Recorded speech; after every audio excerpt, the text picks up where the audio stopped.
Hello, everybody. How are you? Welcome, everybody, to um, Dr. Alicia's Healing Haven Book Club. I am here in the hotel. Say hi to Boyce. Oh, He's here. hey everybody. Um, there you go. You happy now? You made your appearance? Okay. All right. I'm Dr. Alicia with Coaching with Dr. Alicia, and I'm here to do part 2 of Finding a Mate. And this is part 2 of Finding a Mate comes from this book, How to Be an Adult in Relationships. It's the 5 keys to mindful loving. If you don't know the 5 keys to mindful loving, guess what? They're in the show notes. So you can go in the show notes and it gives an outline of the 5 keys to mindful loving. Mindful loving. This is something we need to take on. And also, if you look in the show notes, you'll find chapter 1, chapter 2, and part 1 of chapter 3. This is all about how to be an adult in relationships. It is written by a therapist, David Risho. He's been a licensed therapist. He says in his book, 50 years, and I've been a licensed therapist over 20 years. So you have in total 60 years of experience coming right to you. And we are talking about what are the things that's healthy in a relationship, and how can you do this? What I love about this book is that it breaks it all down, but what it also does is it gives you things to do. It gives you exercises and tips, and if anything, I love practical information on how to be better and in your relationship. So last week we began with finding a partner, and today we're going to talk a little bit about, are you aware of what you really want and what you really need in relationships? So that's what we're going to talk about today, is awareness of what your blind spots could be and what they are, and how to discover those things. So I just want to say hello to everybody. Hi, Rhonda. Rhonda was in here early today. How you doing? Stephanie and Gregory, B1, that's what's up. B1. Yeah, our B1 families need to know how we are going to not only create wealth and health in our families. I know a lot of you guys work a lot with my husband, Dr. Boyce. I know you guys take his courses and do some really wonderful things with the Black Business School, but I'm here today to make sure that your relationships are just as strong and sound as your financial portfolio. So hello, Justin. How you doing? Dennis is back. Hey, Dennis, how you doing? There's some regular names coming in here. I really appreciate that. And let me tell you, before we get started, I just want to say, it is tough to know when I'm going live. My schedule on the Sunday is really busy. Today, I did a half marathon. I slept and drank a lot of water and got a massage because my body was just killing me. And so it's on Sundays, it's kind of, you never know. It's like late right now. It's very late. So I won't keep you guys too long. Hi, Anita. How you doing? I won't keep you guys too long, but I do want to just go over this one section. It's on chapter 3 at the bottom of page 89. And I just want to dive right in to what we're talking about today. Also, since I don't go live on Sundays at a regular time because I'm very busy, got a lot of stuff going on. If you really want to keep in touch with me and when I go live, you can text the word love to 8794. What's the number? 87948. Text the word love to 87948, and then you'll get text messages to know when I go live. There's my website. If you want to reach out to me, you can find me there at coachingwithdralicia.com. I'm looking for the banner for oh, here it is. Love. Text the word love to 87948. That's when you'll get a text message, and then you'll know when I go live, because I never go live on Sunday at the same time. Unfortunately, my life just doesn't turn out like that. But if you text the word love to 87948, we'll send you a text message, and then you'll be able to know when I'm talking about how to find a mate, because I think this is important. And I'd like for you to share this. If you know somebody looking for somebody to love, ain't we all looking for somebody to love? But if you know someone who's looking for someone, please hit the like button and share it with them, because if they're serious about it, they'll gain something from what we're talking about today. On the bottom of page 89, what are we up to? What are we up to, right? I want to say something about what are we up to. So there's been a lot of discussions online about all these public divorces, all of these public relationships seem to be dissolving. So as fast as people are getting married, it seems like people are getting divorced, and all of this is public, right? So this is information, and I think this is great illustrations and examples for all of us to learn from, right? And there have been a lot of theories about why and how relationships work and why and how relationships don't work. And one thing I can tell you, I've been teaching human behavior courses for a really long time. And this is what we know from the research, from the data. I'm a licensed therapist. And because I'm a licensed therapist, I have to stay abreast on what we now know about relationships. And there's one key factor in relationships that predicts how well we are in relationships as adults. So you're in a relationship as adult, and there's one key factor in your background that will help create positive, strong relationships in your adult life. And that key factor is, drum roll, your relationship with your mother in adolescent years. I think that's really interesting. It doesn't matter family structure. It doesn't matter how much money you make or where you come from or any of those background information. The one key factor that is predictive of how well you get along in adult relationships is your relationship with your mother, particularly during adolescent years. And I think that's really interesting. And it really helps because in this book, they talk about the 5 keys to mindful loving. And in the 5 keys to mindful loving, they really are talking about all of the things that we need to give our children. So I hate to put everything on the mama, but it seems like that's what the data is telling us. I think mothers need to be supportive. So for moms to be really good mothers in their mothering experience, they need husbands who support them and support the whole family. So I don't want to put it off on just one person in the family, but I think that everybody needs to come together to make sure families are healthy. So I wanted to start that before we got into finding a partner, because it's not just finding a partner, being an adult in a relationships, it's having long-lasting, thriving relationships in your life. It's not just having this, I'm getting married and then the marriage dissolves and then you get married again. We don't want those sort of patterns in our behavior. It's disruptive to our children. And we want to make sure that we have a really great household for our kids. And so Dr. Vibe is in here. Hey, Dr. Vibe. Dr. Vibe asked a really good question. What does it mean for those who are raised without a mother? Yeah, there's some loneliness, there's some abandonment there. If it's not your mother, for sure, a mother figure in your life, that I think that would be equivalent to that, a mother, someone who played the part of the mothering role when you were growing up. So I just wanted to say that part. Okay. So at the bottom of page 89, what are we up to? It is now clear to us that completed transactions from childhood settle in a state of rest in our psyches. Completed transactions, right?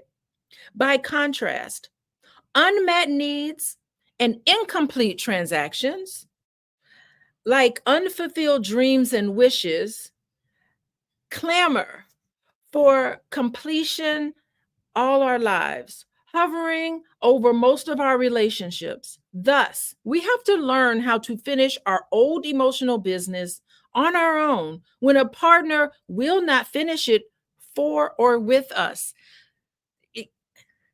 How do we know this is happening? Sometimes it's very difficult to understand the issues in your relationship where you feel lonely and alone, how much of it is part of your partner's responsibility and how much of it is part of your own responsibility to be able to look deep within and try to give yourself the love that you feel like you haven't been given. So I think this is really something to ponder for all of us who are having any sort of relationship issues. How much of it is realistic and how much of it is not realistic? And these are conversations you need to have, at least think about within yourself, because most of us just aren't aware of what this is. He goes on to say, what are we up to when we look for a relationship? What are you up to? What are you up to when you look for a relationship? Our apparent agenda may actually be opposite of our real agenda. So we have this conscious agenda about why and how we want to be in a relationship, who we're looking for. But sometimes there's things that we're searching for in a relationship that we're not aware of. I think that's where he's going. We have a conscious agenda when we say we want matches that we set out to do. When we say we want matches, what we set out to do, we have a conscious agenda of this. For instance, we say we want a relationship and we mean it. So we are willing to make a commitment. I tell you, this really reminds me of that show. Have y'all seen that show, Married at First Sight? I think that show is so wonderful. And I think what's fascinating about that show is that the first one or two episodes of that series, they'll sit there and they'll be interviewing people. Why do you want to get married? Oh, they'd be like, I'm searching for someone to, fall in love with, to build a family with. They verbally talk about these things that they want in a relationship. And then the experts will say, what is it that you're looking for in a partner? And they give a whole list of things that they're looking for. And guess what? The experts actually give them exactly what they're looking for. So they're on the show. They don't have to do the painful experience of trying to find a mate. They get experts to find the mate for them. They give these experts a list of things that they want in a relationship. And guess what? These experts give them exactly what they're looking for. So why is it that this is literally a failed attempt? Most marriages in Married at First Sight and all these other dating shows where people get on there and they say they're open, they say they're looking for a relationship, but it never quite happens the way they say they want. So this really reminds me of Married at First Sight, that they get what they want. And this book is explaining why a lot of those relationships fail. So what he's saying is that we say we want a relationship and we mean it. Convincing. We got to convince the whole world we're looking for a relationship. So when we are willing to make a commitment, we are willing to make a commitment. He goes on. A secret agenda, on the other hand, is usually unknown to us. It's in our shadow. We know about Carl Jung and our shadow side and all of that is in our shadow. Sometimes we don't know what's really hidden underneath our stated intentions. Maybe there's an incomplete, what did he say at the beginning?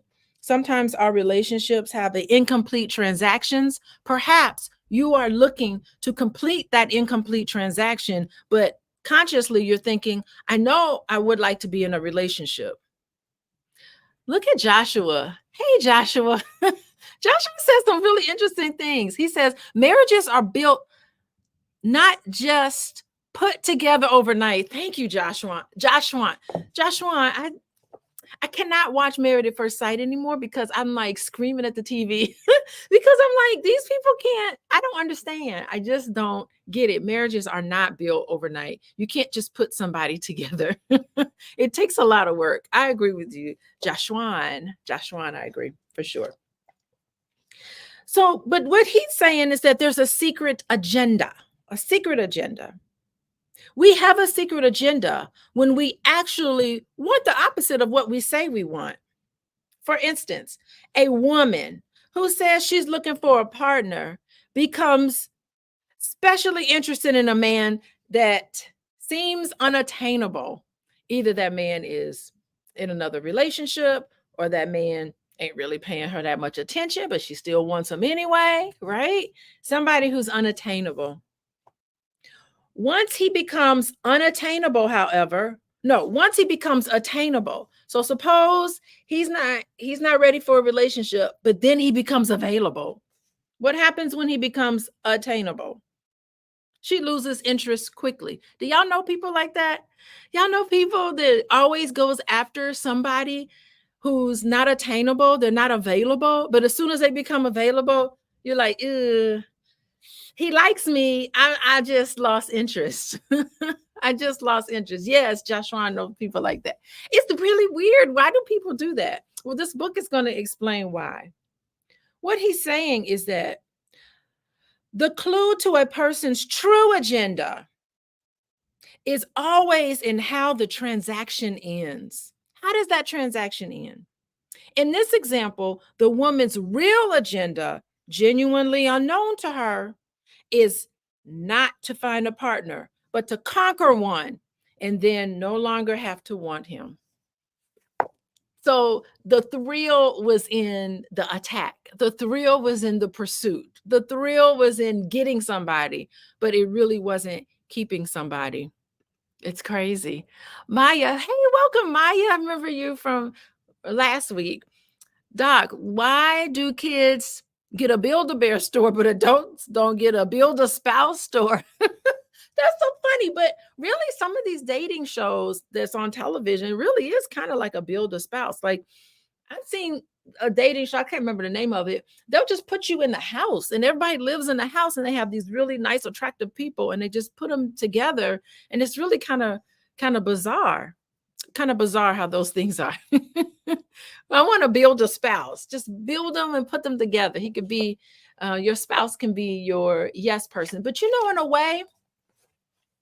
a way, we do live in a build a spouse world because unintentionally, you actually are getting the spouse that you need to teach you that lesson. So I think you are building a spouse. That's what I think. Here's another example. So he goes into yet another example. Piers, a man named Piers, presents himself as looking for an intimate partnership. His secret agenda, however, is not to find adult intimacy. But he's saying he wants it, but his secret agenda is not to find it. It scares him deeply. So that's his secret agenda. He's saying that he wants to be in a relationship, but his secret agenda is that he doesn't want adult intimacy. Intimacy scares him deeply. How many men do we know get scared? They say they're looking for a wife, but as soon as they find a really great person, they sabotage it. They sabotage that relationship. I don't know. I'm thinking about Nick Cannon. I'm thinking about all of these men that we've been seeing in the news, Black men, unfortunately, who are saying, yeah, I'd like to have a wife, Cam Newton and all of them. But I don't know. You know, there's fear. They're scared. This is why. This book, actually, this whole series kind of explains their behavior in a way that kind of really makes sense to me. Their secret agenda is that they're afraid of adult intimacy. His fantasy of intimacy is to be held and cared about physically, but he's not so concerned with what his partner gets from him. So you want something that you can get out of another person, a child, someone to care for, someone who's always on demand as you want it, somebody who's there when you want to be there for a couple of days, and then you go to another house and you're there for a couple of days. You want to be able to do as you please, thinking about your own needs, but you're not even thinking about that other person. What is it that that lady needs? Cam Newton, all those baby mamas, what is it that they need from him that he's not giving?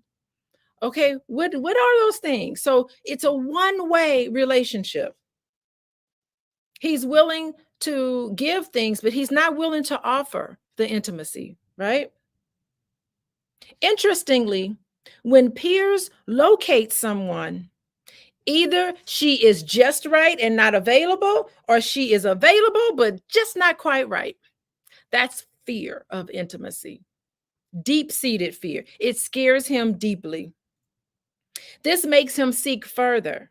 He is disappointed, but fully convinced he is looking for intimacy and not finding it.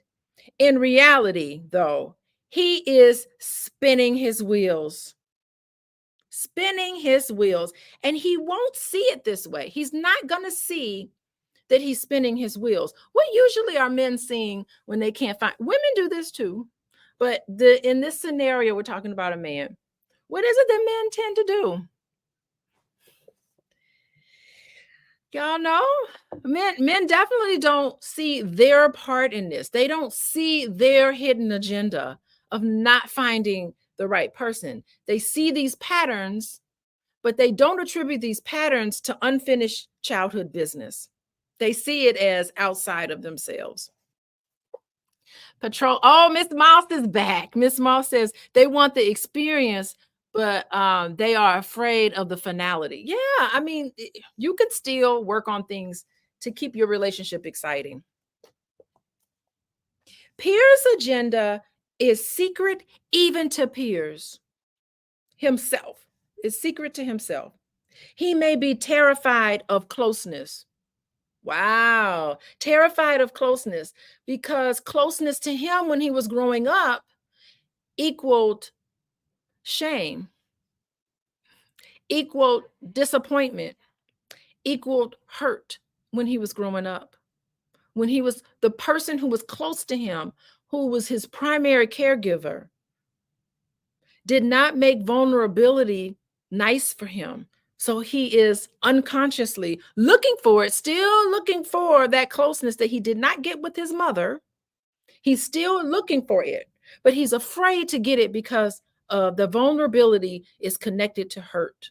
Because when children come home and they had a hard day, you really need to be there and talk to them about what went on with them and really listen. I've had to really, over the years, deliberately take out time to spend time with my children so they can tell me about what difficulty happened to them during the day. And I don't fix it for them. I listen to them because I want them to be vulnerable with me so that they can be vulnerable when they grow up, right?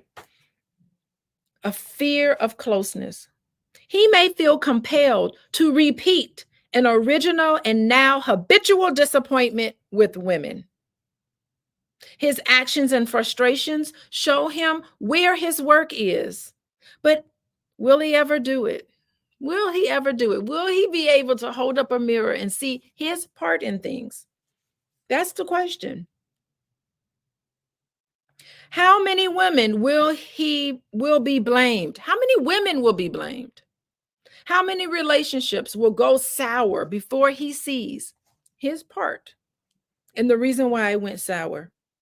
If he doesn't acknowledge this pattern that he contributes, if he doesn't acknowledge it, Pierce will never know his own agenda, the secret agenda, how it disables him from intimacy, how it relates to issues in his early life, or how to do the work that will free him from self-defeat. I have 2 words for you guys. What's my 2 words?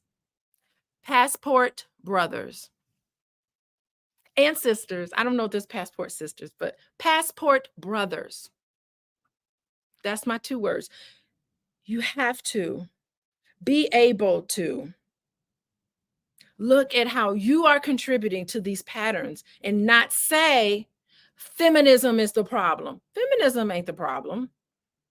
If the problem is that you can't see your part in these patterns, Western society is not the problem. There are lots of thriving feminists in beautiful relationships. There are lots of thriving men in this Western world who are in beautiful relationships, Black men. There's tens of thousands of beautiful Black families. How can you say that, really? They have to look at themselves. Y'all doing all right? Anyway, we're here. We're talking about how to be an adult in relationships. It's the 5 keys to mindful loving. You can see some of my previous shows in the show notes. I feel like I've done enough where I may reach out to the author and see if he'll come on, but he seems to be, up there in age, like 70, 80 years old. So I don't know how available he would be, but I may have somebody contact him and reach out to him and bring him on here. But I just want to thank everybody for coming in. If you're interested in working with me, I work with a lot of couples. We get into this, your hidden agenda in the relationship. We get into incomplete works that's not completed. We get into deconstructing how much of the issues in your relationship is you, how much of the issues in your relationship is your partner, and how much of it is society, right? So there's enough blame to go around, but we all need to understand our part in this, right?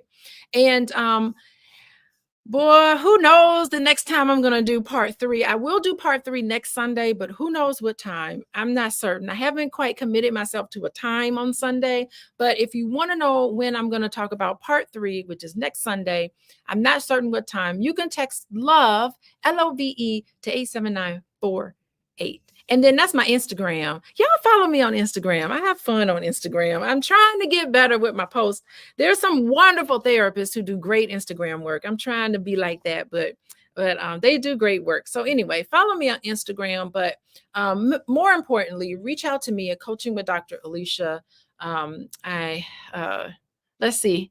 Hey, the Mad Hatter. I love the Mad Hatter.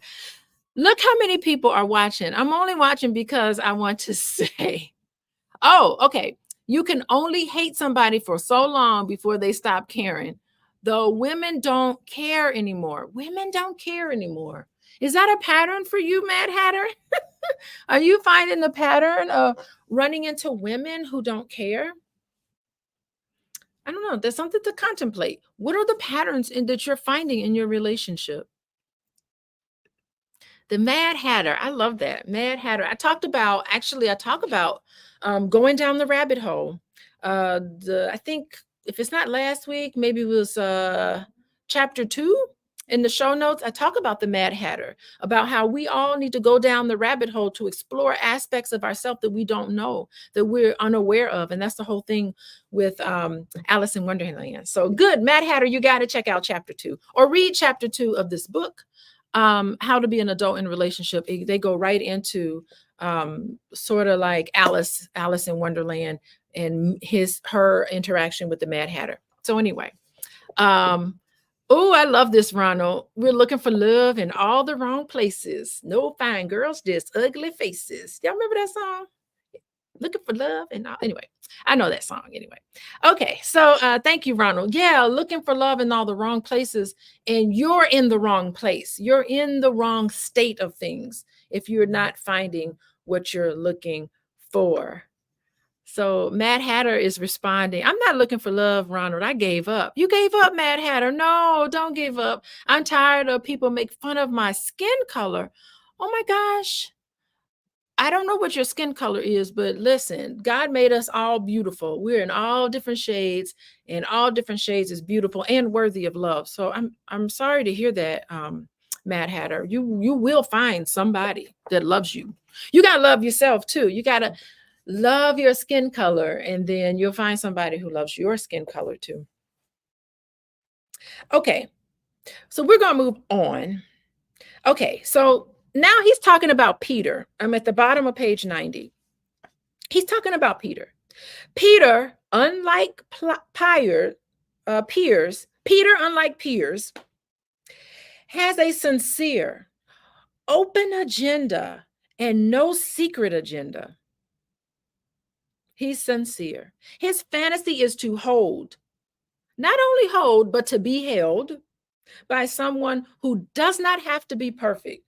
Boy, you're looking for perfection, just stop. You're never going to find it, right? When he locates a prospective partner, he asked himself, is she emotionally available, unattached, approximate to what I want? And are we warming up to one another? Oh, those are good questions. Let's see, Mad Hatter, what you got to look for? You got to look for someone who is emotionally available, unattached, approximate to what you want, and the two of you are warming up to each other. If she is unavailable, no matter how attractive, he does not waste his energy. He ain't wasting his time on somebody not available, but passes her over. He passing her over. Peter bases his level of responsiveness on his intuitive powers of assessment. Y'all know deep down inside, if somebody ain't right, and you know deep down inside if somebody is, your intuition, it loves you. Your intuition, I think intuition is just God speaking to you. Go away, stay close, come, follow that pursuit. Don't follow that, right? That you got to listen to your intuition.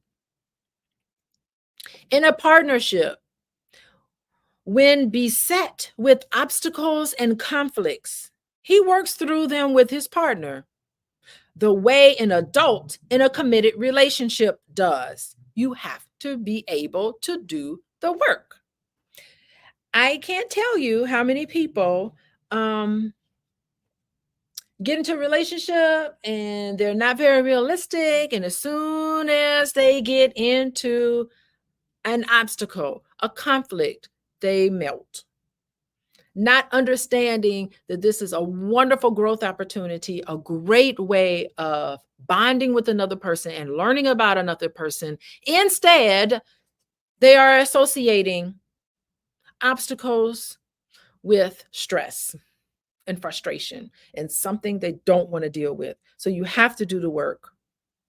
You can't see another partner as just an extension of you. You have to see another partner as an entire person with their own set of expectations and understandings that is not the same as yours. So can you tolerate difference in your relationship? I sure know I can. Y'all know, Dr. Boyce, we don't agree on everything. We have a great deal of overlap on things that we agree.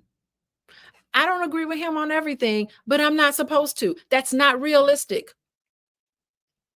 I can't be a carbon copy of him. He can't be a carbon copy of me. As far as I'm concerned, we have enough in common. We don't have to have everything. It's enough, right? Okay. Piers and Peter illustrate the distinction between willing and wishing. To will is to truly want something, to choose both the goal, the intimacy in a relationship, and the means to a goal, the work you got to do to get there, right? This means accepting the work, here we go, and the risks. It's a risky. You can't 100% guarantee. When you get married to somebody, you are actually taking a leap of faith. You cannot predict what's going to happen, but you have to be able to feel good about yourself and trust each other that you can dive in. Anyway, even knowing that is risky.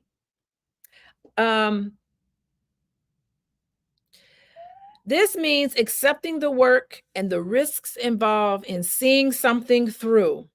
To wish, on the other hand, is only enamored with the goal. You ain't interested in working for the goal. You're just wishing for the goal, but you're not willing to do the work. Piers wishes for intimacy, but Peter really wants it.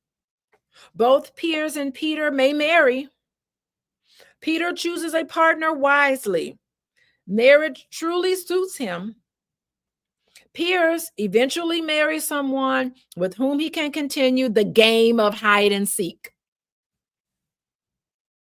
He marries because that is what one does, making the big decision before he really knows himself. Finding a match is usually easy for people like Piers because, unfortunately, more people are drawn to apparent openness than they are drawn to authentic openness. Most people think they want this flash and love bombing and all of that, and it's not authentic. Piers then will have many more candidates to choose from than Peter will. This is not because the candidates are foolish, but because they are also afraid. After all, the real thing can make demands and it can hurt. and it is certainly unfamiliar. He's saying, oh, what a tricky way. He's talking about society. In that statement, he's talking about the problems with society. It's toxic. We put too much emphasis on things that don't really matter. We're very much interested in external achievement, external appearances, Mad Hatter. Yes. People making fun of things that don't matter, because not once did they say how much money you had. Not once did they say what's your skin color. They said, looking for a relationship you need to look for someone emotionally available, unattached, approximate to what you want, and that you can build something together.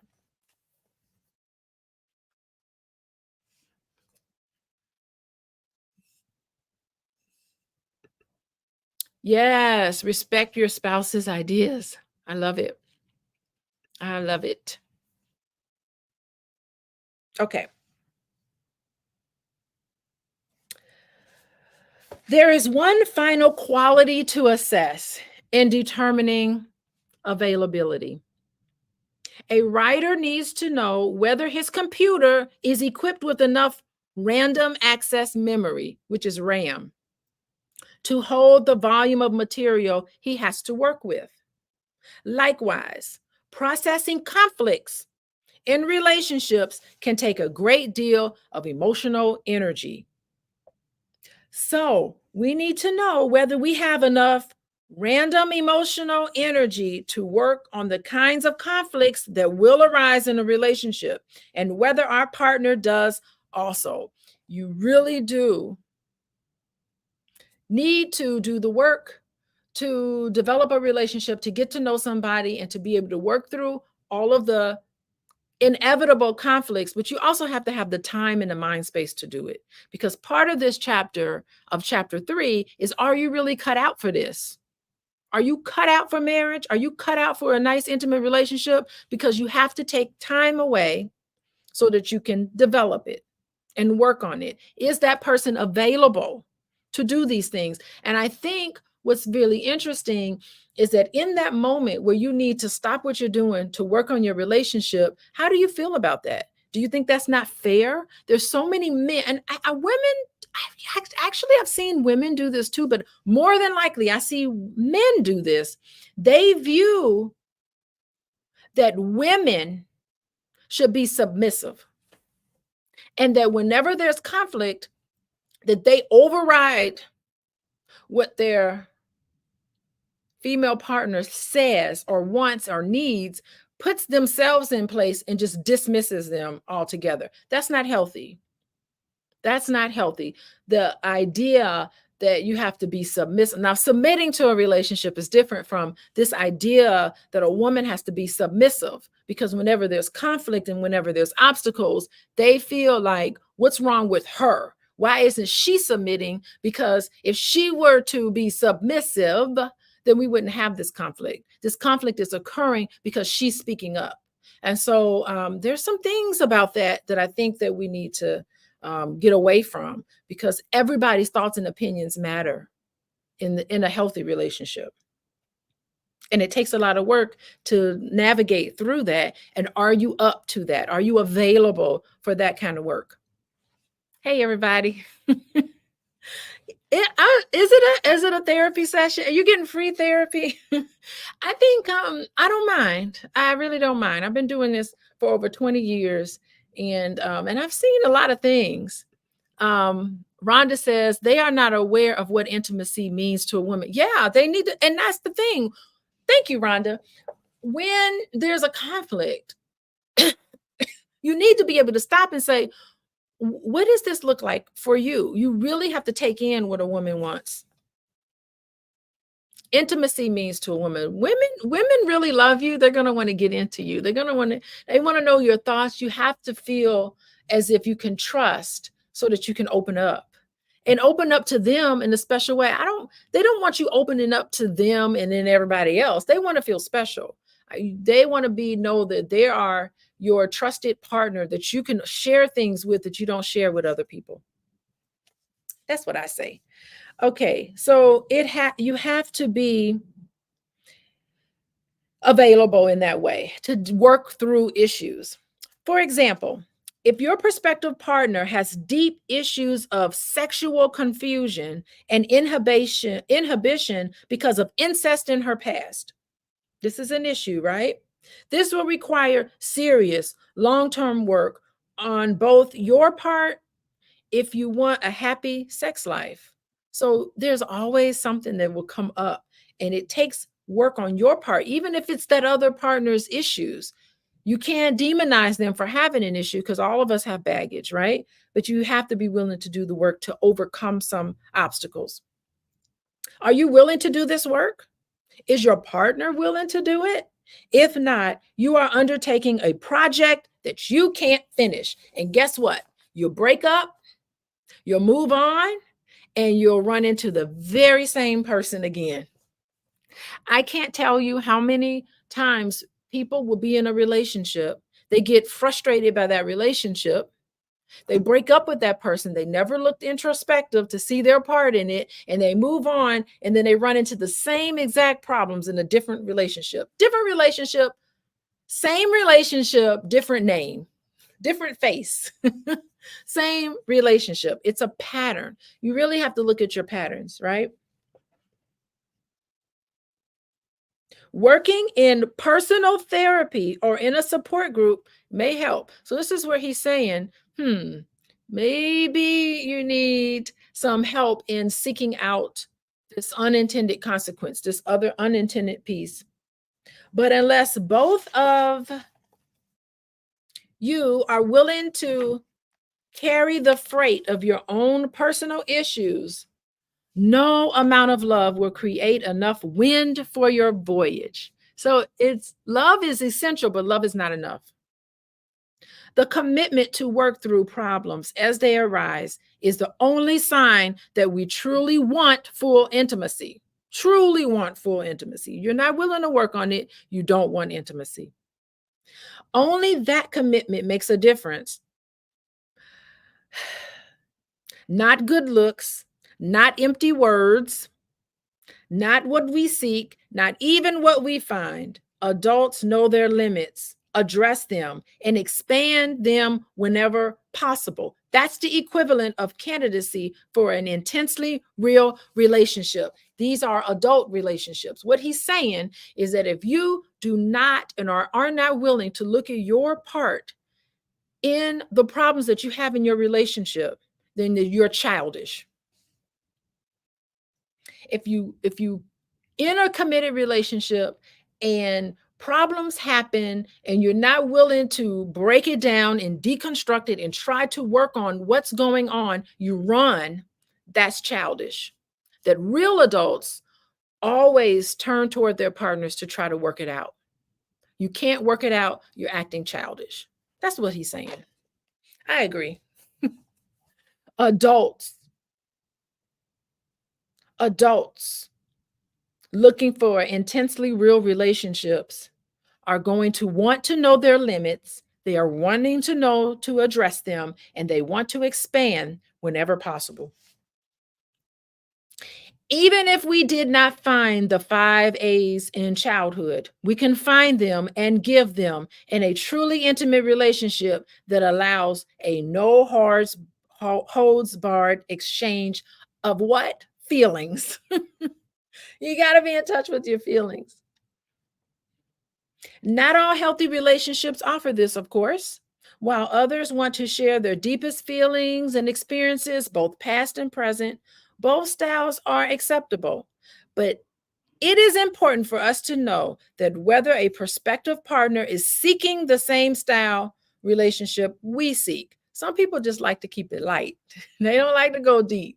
So that's good. But if you like to go deep, it's nice if you find a partner that likes to go deep with you, right? Conflict happens in both kinds of relationships. So he's just saying it don't matter. You may say you want a deep relationship or surface light, keeping it light. You're still going to run into conflicts. You're still going to have to address your limits. You're still going to have to be open for seeing your part in things.